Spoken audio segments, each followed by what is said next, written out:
अस्सलामुअलैकुम वरहमतुल्लाहि वबरकातुहू। कैसे हैं आप सब? उम्मीद है आप सब खैरियत से होंगे, ठीक ठाक होंगे, अल्लाह के फजल करम से ठीक होंगे। अच्छा, आप में से मुझे सब लोग कह रहे थे कि आप 9th की फ़िज़िक्स स्टार्ट करें ताकि हमारे बच्चों के लिए हेल्पफुल रहे और हमारे बच्चे उसे आसानी से लर्न कर सकें। तो सबसे पहले मैंने आज सोचा कि मैट्रिक के बच्चे जो हैं उनके लिए थोड़ा मुश्किल होता है फ़िज़िक्स को समझना, तो let's start with the 9th physics and we also think that physics is a boring subject. तो ऐसा कुछ भी नहीं है, फ़िज़िक्स कोई बोरिंग सब्जेक्ट नहीं है। आप फ़िज़िक्स को सिर्फ इस तरह से देखें कि हम डेली लाइफ में जो काम कर रहे हैं, डेली लाइफ में जो चीज़ें हम यूज़ करते हैं, वो जो काम करते हैं, जो चीज़ें हमारे काम आती हैं, उन सब में फ़िज़िक्स है। चलिए उस चीज़ को आप छोड़ें, आप नेचर को देखें। नेचर में देखें, अर्थ, सन, हर चीज़ अपने अपने मदार में घूम रही है। तो हर वो चीज़ जो इस तरह अपने अपने मदार में मूव कर रही है, अगर वो इस तरह ना रहे तो नेचर के लॉज डिस्टर्ब हो जाएंगे। तो अगर हमने नेचर को स्टडी करना है तो हमारे लिए बहुत ज़्यादा ज़रूरी है कि हम सबसे पहले फ़िज़िक्स को स्टडी करें। तो बिस्मिल्लाहिर्रहमानिर्रहीम, let's start with the first chapter and the first chapter is, सबसे पहले आप चैप्टर को देखा करें कि चैप्टर का नेम क्या है। उस चैप्टर के नेम के अंदर हर चीज़ सम अप होती है। बच्चों को यही नहीं पता होता कि इस चैप्टर के अंदर है क्या। आप बच्चों को पहले ये बताया करें या बच्चे पहले ये सीखने की कोशिश किया करें। आप खुद एज अ कोई स्टूडेंट मेरी वीडियो देख रहा है तो देखें कि फ़िज़िकल क्वांटिटीज़ एंड मेजरमेंट्स इस चैप्टर में क्या होने वाला है। इस चैप्टर में मेजरमेंट्स होने वाली हैं और फिज़िकल क्वांटिटीज़ का जायज़ा लिया जाएगा। तो बड़े ही मज़ेदार तरीके से मैं आपको समझाने वाली हूँ। आपने वीडियो को पूरा देखना है, एंड तक देखना है और मेरे चैनल को लाइक करना है, शेयर करना है, सब्सक्राइब करना है। अच्छा जी, इस चैप्टर के अंदर क्या है? सबसे पहला टॉपिक है introduction of physics. The second one is physical quantities, international system of units and scientific notations, measuring instruments, prefixes and the last one is significant figures. हाँ, यस, ये हियर आर सिग्निफिकेंट फिगर्स। तो आपने सबसे पहले introduction of physics लेना है। Introduction of physics क्या है? आप आए लास्ट पे समरी में। इंट्रोडक्शन ऑफ फिज़िक्स में क्या चीज़ है?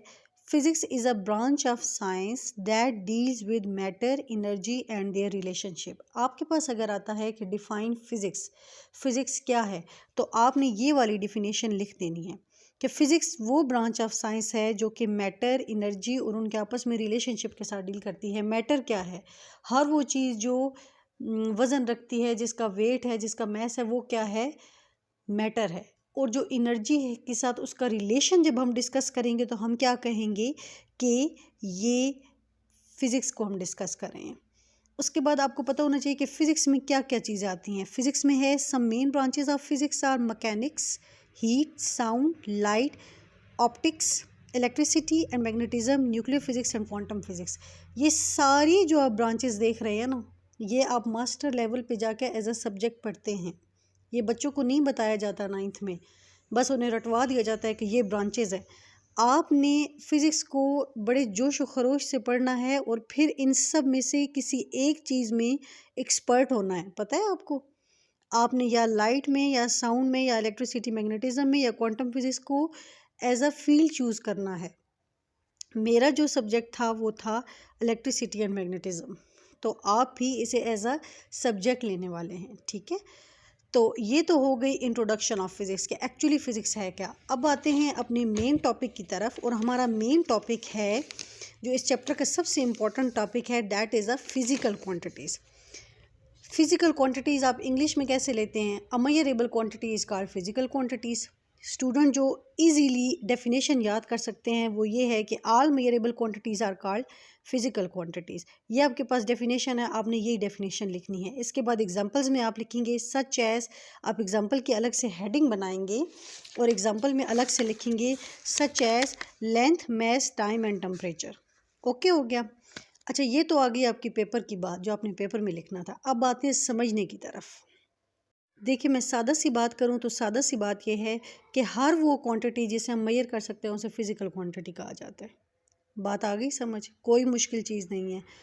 अब देखें कि फ़िज़िकल क्वांटिटीज़ किस तरह से मेजर की जा सकती हैं। फॉर एग्ज़ाम्पल मैं कहती हूँ कि मेरी हाइट 104 सेंटीमीटर है, ठीक हो गया। अच्छा, आप क्या कहेंगे? आप अगर मुझे कहें कि आपकी हाइट 104 है, समझ आइए, या मैं कहूँ कि अगर मेरी हाइट सेंटीमीटर है, जस्ट समझ आइए, नहीं आई। हमें तब समझ आएगी जब हम दोनों चीज़ों को इकट्ठे लेकर चलेंगे। इट्स मीन कि मेरी हाइट 104 सेंटीमीटर है। 104 क्या है? मैग्नीट्यूड, और सेंटीमीटर क्या है? यूनिट। अगर आप एक फ़िज़िकल क्वांटिटीज़ की बात करें तो आपको इन दोनों चीज़ों को डिस्कस करना बहुत ज़्यादा ज़रूरी है। इन दोनों चीज़ों को इकट्ठे लेकर चलना बहुत ज़्यादा ज़रूरी है। अच्छा जी, अभी तक हमें क्या चीज़ समझ आई है कि फ़िज़िकल क्वांटिटीज़ क्या है? All measurable quantities are called physical quantities, और फ़िज़िकल क्वांटिटीज़ के लिए we should consider the magnitude as well as unit, then we can consider that it is a physical quantity, then we can say that it is a physical quantity. Okay, then next, अब हम पढ़ते हैं कि कितने types के हमारे पास physical quantities होती हैं।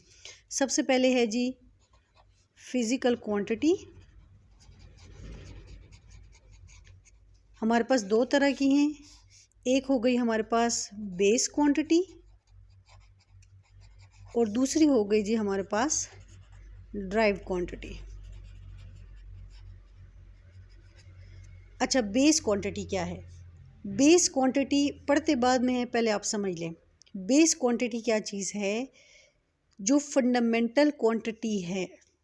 7 फंडामेंटल क्वांटिटीज़ हमारे पास हैं: length, mass, time, temperature, electric current, intensity of light and amount of substance.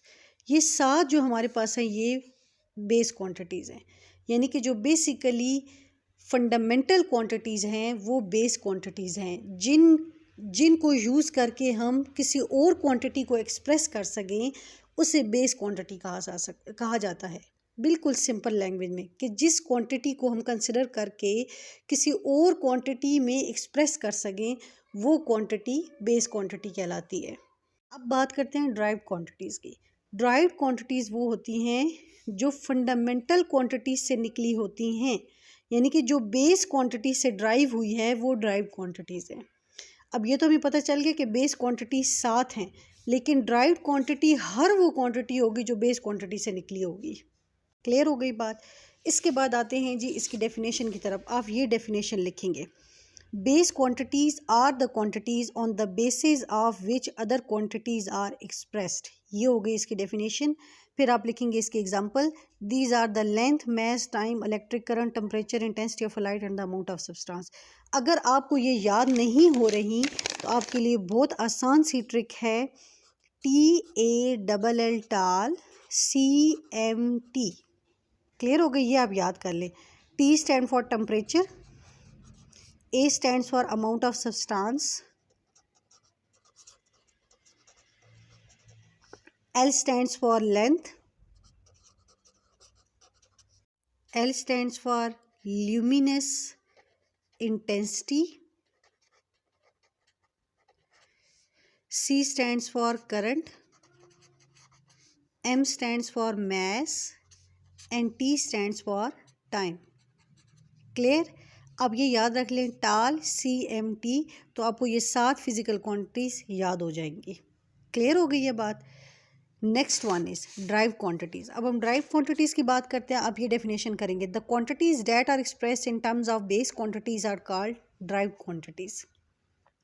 सादे अल्फाज में हर वो क्वांटिटी जो मिलकर फंडामेंटल क्वांटिटी से बनी है उसे ड्राइव क्वांटिटी कहते हैं।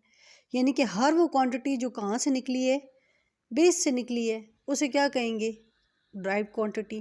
बिल्कुल सिंपल, अपने लिए चीज़ों को आसान बनाया करें। ठीक हो गया? कैसे? इसकी एग्जांपल्स देख लें। अच्छा, ये आप इधर से इधर तक डेफिनेशन लिखेंगे ना स्टूडेंट्स के लिए, साथ में आपको नोट्स भी बनवाती जा रही हूँ, ठीक है? उसके बाद आपने ये इधर से एग्जांपल्स लिखनी है। दीज इंक्लूड, या आप ये दीज इंक्लूड ख़त्म कर दें, यहाँ से स्टार्ट करें: area, volume, speed, force, work, energy, power, electric charge, electric potential, etcetera. Clear हो गई ये बात? अच्छा, किस तरह से अब ये जी निकली हैं बेस क्वान्टिटीज से, वो अब हम अभी देखते हैं। फॉर एग्ज़ाम्पल ये कह रहा है कि एरिया ड्राइव क्वांटिटी है, ठीक है? तो जो लेंथ इनटू लेंथ होता है ना, वो हमारे पास एरिया होता है, ये आप याद रखिए। और लेंथ क्या है? बेस क्वांटिटी है। क्लियर हो गई है बात। अच्छा, एक और एग्जांपल ड्राइव क्वांटिटी की ले लेते हैं। मिसाल के तौर पर स्पीड ले लें जी। स्पीड क्या होती है? Length by time. अब आप मुझे बताएं, लेंथ क्या है? Base quantity. टाइम क्या है? Base quantity. यानी कि ड्राइव क्वांटिटीज़ किस में से निकली हैं? बेस क्वांटिटीज़ में से। आई थिंक इतना आपको क्लियर हो चुका होगा कि बेस क्वांटिटीज़ और ड्राइव क्वांटिटीज़ में क्या फ़र्क होता है। एक दफ़ा रिवाइज़ कर लें इसको जो हमने पढ़ा है। फ़िज़िकल क्वांटिटीज़ क्या होती हैं? बिल्कुल आसान अल्फाज में, हर वो क्वांटिटी जो मेज़र की जा सके। आप फ़िज़िकल क्वांटिटी को कभी भी अकेले नहीं लेंगे, आप हमेशा फ़िज़िकल क्वांटिटी के मैग्नीट्यूड को भी साथ लेंगे और यूनिट को भी साथ लेंगे। जैसे आप कहेंगे कि मैं 5 केजी शुगर लाया, 5 क्या होगा उसका मैग्नीट्यूड और केजी क्या होगा उसका यूनिट। आप कभी भी एक चीज़ को भी छोड़ दें तो आप दूसरी चीज़ को अकेले लेकर नहीं चल सकते। आपको फ़िज़िकल क्वांटिटी को एक्सप्रेस करने के लिए मैग्नीट्यूड और यूनिट दोनों चीज़ों को इकट्ठे लेकर चलना बहुत ज़्यादा ज़रूरी है।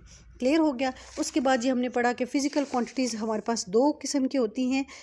एक होती है बेस क्वांटिटी, एक होती है ड्राइव क्वांटिटीज़। बेस क्वांटिटी क्या होती है? टोटल 7 होती हैं। कौन कौन सी हमने पढ़ी? Length, mass, time, electric current, temperature, intensity of light and amount of substance. हर वो क्वांटिटी बेस क्वांटिटी होती है जिससे कोई और क्वांटिटी मिलकर बने, जो यानी कि दूसरों के लिए सहूलत हो। अब आप किसी और के काम आते हैं तो आप उसके लिए एक ऐसे समझिए कि आप एक उसके लिए हेल्पिंग हैंड हैं, आप उसके लिए एज अ बेस क्वांटिटी काम कर रहे हैं। क्लियर हो गया बात। अच्छा, उसके बाद ड्राइव क्वांटिटीज़ क्या होता है? अच्छा, बेस क्वांटिटीज़ का मैंने आपको क्या बताया था कि हमारे लिए क्या है, ये आपने याद रखना है, टाल और CMT। इससे आपको एग्जांपल्स याद रहेंगी। क्लियर हो गया। इसके बाद हमारे पास ये आता है derived quantities. The quantities that are expressed in terms of base quantities are called derived quantities. यानी कि हर वो क्वांटिटी जो बेस क्वांटिटी से मिलकर बनी है, फंडामेंटल से मिलकर बनी है, वो क्या कहलाती है? ड्राइव। तो जी आज के लिए इतना टॉपिक काफ़ी है। अगर आप चाहते हैं कि आप अगले मज़ीद इस तरह के टॉपिक मेरे चैनल पे देखें तो उसके लिए आपको करना पड़ेगा मेरे चैनल को लाइक, शेयर एंड सब्सक्राइब। तो मेरे चैनल को ज़रूर सब्सक्राइब कीजिएगा ताकि आपको आने वाली वीडियोस की भी अपडेट मिलती रहे। Thank you so much. Allah हाफिज़।